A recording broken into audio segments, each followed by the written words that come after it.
யாதவாபியுதயம் சர்க்கம் 1 ஸ்லோகம் 98.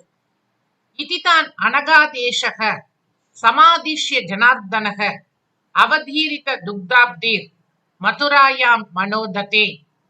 இதிதான் அனகாதேசக சமாதிஷ்ய ஜனார்தனக அவதீரித துக்தாப்திகி மதுராயாம் மனோததே.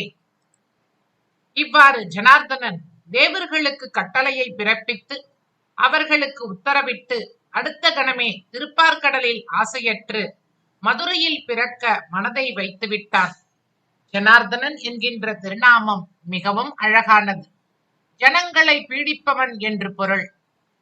இதிதான் அனகாதேசக சமாதிஷ்ய ஜனார்தனக. இதிதான் அனகாதேசக சமாதிஷ்ய ஜனார்தனக அவதீரித துக்தாப்தீர் மதுராயாம் மனோததே. அவதீரித துக்தாப்தீர் மதுராயாம் மனோததே. இதிதான் அனகாதேசக சமாதிஷ்ய ஜனார்தனக அவதீரித துக்தாப்தீர் மதுராயாம் மனோததே.